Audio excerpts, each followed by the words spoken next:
Hi everyone, welcome to back with classes.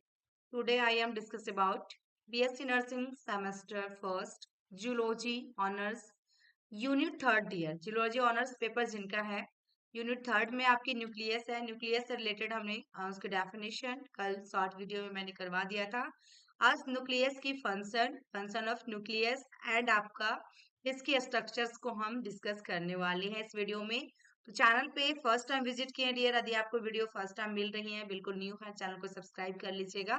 और ऐसे ही video आपको चाहिए, ऐसे ही क्लासेस चाहिए तो कमेंट बॉक्स में कमेंट जरूर करेंगे। तो आइए हम स्टार्ट करते हैं, देखते हैं कि इसमें क्या है फंक्शंस, न्यूक्लियस की फंक्शन क्या है। तो फर्स्ट में आपका जो न्यूक्लियस का फंक्शन दिया गया dear, the nucleus is often compare to the command centre as it's control all function of the cell. यहाँ पे क्या क्या बताया कि जो हमारा न्यूक्लियस है, यानी न्यूक्लियस का मतलब क्या होता है, नाभिक होता है डियर। ये आपकी नाभिक होती है। नाभिक की तुलना की अक्सर देखा जाए, इसकी जो तुलना की जाती है अक्सर कमांड सेंटर से की जाती है। किसे? कमांड जो होती है उसकी सेंटर यानी कि बीच से की जाती है, क्योंकि यह कोशिका के सभी कार्यों को नियंत्रित करता है। All function of the cell, जितने भी कोशिका हैं सभी कार्यों को क्या करता है, उसको नियंत्रित करने का काम करता है। ठीक है। दूसरा में बात करेंगे कि important in the action of the cell, ये जो यह कोशिकाओं की क्रियाओं को विनियमित करने में भी महत्वपूर्ण है। क्या है इसमें? एक्शंस। ठीक है ना। इम्पोर्टेंस इन द किसमें? Actions of the cell. Then तीसरा पॉइंट हम देखेंगे डियर, इसमें है कि it play an important part in creating the cell proteins, या कोशिका के प्रोटीन बनाने में महत्वपूर्ण भूमिका निभाता है। Play important part in creating, जो क्रिएट करता है द सेल्स प्रोटीन को। देन उसके बाद देखिएगा, इट इज इन्वॉल्व इन आपका इम्पोर्टेंट प्रोसेस होती है dealing with DNA and other genetic molecules. यह डीएनए और अन्य जो होगा अनुवांशिक अणुओं से भी संबंधित महत्वपूर्ण प्रक्रियाओं में भी शामिल है, इन्वॉल्व है। तो ये आपकी फंक्शंस। देन आपका नीचे जो है पॉइंट में शेप एंड स्टेबिलिटी की बात किया जाए इसमें, तो help the nucleus from collapsing. ठीक है। और ये जो क्लासेस चल रही है डियर, आप लोगों को दी जा रही है, सभी स्टेट के लिए इम्पोर्टेंट है। तो कोई भी स्टेट से आप बिलोंग करते हैं तो आप वॉच कर सकते हैं वीडियो को, कमेंट बॉक्स में कमेंट कर सकते हैं आपको कौन से चैप्टर या कौन सी पॉइंट में ज्यादा प्रॉब्लम है। तो यहाँ पे शेप एंड स्टेबिलिटी की बात, आकार और स्थिरता होता है डियर। इसमें जो बताया है आपका, हेल्प करेगा किसमें कि आपका नाभिक को धरने से बचाता है। क्या करता है? कोलैप्सिंग होने से भी बचाता है। कौन? Shape and stability. उसके बाद देखिएगा दूसरा में क्या है, कंपार्टमेंटलाइजिंग है। कंपार्टमेंट जो होता है जिसमें कंपार्टमेंटलाइजिंग होती है, ये क्या करता है? Separates the nuclear material from the cellular material, यानी कि नाभिकीय पदार्थ को कोशिकीय पदार्थ से अलग करता है। किससे अलग कर रहा है? सेपरेट कर रहा है न्यूक्लियर मटेरियल फ्रॉम किससे? सेलुलर मटेरियल से। देन उसके बाद रेगुलेशन ऑफ सब्सटेंसेस की बात किया जाए, जो पदार्थों का क्या होता है? विनिमय, जिसको हम कहते हैं allow the exchange of material, यानी कि पदार्थों को आदान प्रदान करने की भी अनुमति देता है, रेगुलेशन ऑफ सब्सटेंसेस। देन हम बात करेंगे डियर लास्ट में कम्युनिकेशंस है, जो डेवलप या chemical connection between nucleus and cell, यानी कि नाभिक और कोशिका के बीच रासायनिक संबंध विकसित करता है ना। कौन सा? केमिकल कनेक्शन बिटवीन किसके पास? Nucleus and cell. तो ये आपकी टोटल क्या हुआ डियर? फंक्शंस, यानी न्यूक्लियस की क्या क्या कार्य हैं।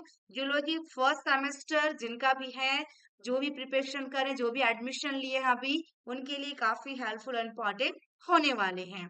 नेक्स्ट हम बात करेंगे इसमें न्यूक्लियस की स्ट्रक्चर, स्ट्रक्चर्स ऑफ न्यूक्लियस, क्या इसकी स्ट्रक्चर्स होंगी, ये भी आपका बहुत ही इंपॉर्टेंट है डियर। नेक्स्ट इसका काम जो है आपकी फंक्शन है न्यूक्लियस का डियर, यहाँ भी है, it contains the cell heredity information and control the cell growth and reproductions, ये भी आपकी इसकी फंक्शन है। इसमें कोशिका की आनुवांशिक जानकारी भी होती है और यह कोशिका की वृद्धि और प्रजनन को भी नियंत्रित करता है। नेक्स्ट सेकेंड में है, nucleus has been clearly explain as a member bond structures that compromise the genetic material of the cell, नाभिक को झिल्ली बंद संरचना के रूप में स्पष्ट रूप से समझाया गया है, एक्सप्लेन किया गया है, जिसमें कोशिका की अनुवांशिक सामग्री शामिल होती हैं। कोशिका के जेनेटिक मटेरियल भी क्या होते हैं इसमें शामिल होता है। नेक्स्ट बात करेंगे, it not just a storage compartment of DNA but also happen to be the home of some important cellular processes. या न केवल डीएनए के लिए एक भंडारण कक्ष है, बल्कि कुछ महत्वपूर्ण सेलुलर प्रक्रियाओं का भी घर है। महत्वपूर्ण सम इम्पोर्टेंट सेलुलर प्रोसेस का भी क्या है यहाँ पे, happen to be home of some important cellular process. Then first and देखिएगा, foremost it is possible to duplicate one's DNA in the nucleus. This process has been named DNA replication. सबसे पहले और सबसे महत्वपूर्ण बात यह है कि इसमें कि नाभिक में किसी डीएनए की नकल करना संभव है। इस प्रक्रिया को डीएनए प्राकृतिक नाम दिया गया है। यहाँ पे लिखा हुआ है कि possible to duplicate once DNA in the nucleus, यानी न्यूक्लियस डीएनए की नकल करना बिल्कुल संभव है। इसलिए इस प्रोसेस का नाम क्या दिया गया है, डीएनए रेप्लिकेशन, यानी डीएनए प्रतिकृति का नाम दिया गया है। रेप्लिकेशन का मतलब प्रतिकृति।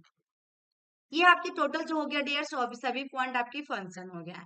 नेक्स्ट हम बात करेंगे स्ट्रक्चर्स की। स्ट्रक्चर्स क्या है न्यूक्लियस की। तो डियर आप लोग को वीडियो सच में अच्छी लग रही हो, क्योंकि मैं 1-2 दिन से ही वीडियो इसमें अपलोड कर रही हूँ चैनल पे। तो कमेंट बॉक्स में कमेंट जरूर करेंगे, ताकि आपको नेक्स्ट यूनिट भी मिले, नेक्स्ट पार्ट भी मिले। डियर आप लोग को एक बार कमेंट जरूर कीजिएगा, ताकि मुझे यहाँ से ये पता चलेंगे, मोटिवेशन मिलेंगी। जो भी स्टूडेंट्स के पास ये वीडियो जा रहे हैं, जिस स्टेट में जा रहा है, उनको वीडियो अच्छे लग रहे हैं या फिर उनके लिए ठीक है, सफिशियंट है कंटेंट, तो ये हमें आप लोग कमेंट करके जरूर बताएंगे। ठीक है, स्ट्रक्चर्स ऑफ न्यूक्लियस की बात करेंगे। न्यूक्लियस की क्या क्या स्ट्रक्चर्स होते हैं, तो यहाँ पे सबसे फर्स्ट में हम बात करेंगे, टिपिकली देखा जाए, it is the most evident organ in the cell. आमतौर पे यह कोशिका में सबसे स्पष्ट अंग है ना। कोशिका में देखा जाए सबसे स्पष्ट क्या है, ऑर्गेनेल है। The nucleus is completely bond by membranes. नाभिक पूरी तरह से झिल्लियों से बंधा होता है, कंप्लीटली बॉन्ड बाय मेम्ब्रेन के द्वारा पूरा वो बंधा होता है। एंड देखिएगा नेक्स्ट में आपका क्या है, एंड जियाडेड by structures refer to as the nuclear envelope. क्या है इसमें कि यह एक संरचना से घिरा होता है, जिसे नाभिकीय आवरण कहा जाता है। जिसे क्या कहा जाता है, न्यूक्लियर एनवेलप, यानी कि नाभिकीय आपका आवरण कहा जाता है। Next, the membrane distinguish the cytoplasm from the content of the nucleus. झिल्ली कोशिका दर को नाभिक की सामग्री से अलग करती है। यहाँ पे क्या बताया कि जो भी मेम्ब्रेन है उसमें डिस्टिंग्विश करता है द साइटोप्लाज्म फ्रॉम किससे, कंटेंट ऑफ द न्यूक्लियस से। नेक्स्ट बात करेंगे हम, यहाँ पे देखिएगा डियर कि the cells chromosomes are also confirmed within it. यहाँ पे क्या बताया कि आपका कि कोशिका के गुणसूत्र भी इसके भीतर सीमित होते हैं, क्रोमोसोम भी कन्फाइंड किया जाता है इसमें विद इन इट। नेक्स्ट आपका DNA present in the chromosomes and they provide the genetic information required for the creation of different cell component in addition to the reproduction of life। इसमें बताया कि गुणसूत्रों में डीएनए मौजूद होता है, chromosome में डीएनए प्रेजेंट होती है, और वह जीवन के प्रजनन के अलावा विभिन्न कोशिका घटकों के निर्माण के लिए आवश्यक आनुवांशिक जानकारी भी प्रदान करते हैं। तो ये हुआ डियर आपकी फंक्शन और स्ट्रक्चर्स न्यूक्लियस की, और इसकी डेफिनेशन शॉर्ट वीडियो में है। आई होप कि मेरी वीडियो आपको अच्छी लगी हो तो लाइक कीजिएगा, शेयर कीजिएगा, और चैनल पे नए हैं तो सब्सक्राइब जरूर कर लेंगे, और कमेंट बॉक्स में प्यारा सा कमेंट जरूर करेंगे। Thank you. फिर मिलते हैं नेक्स्ट वीडियो में, तब तक के लिए बाय बाय डियर।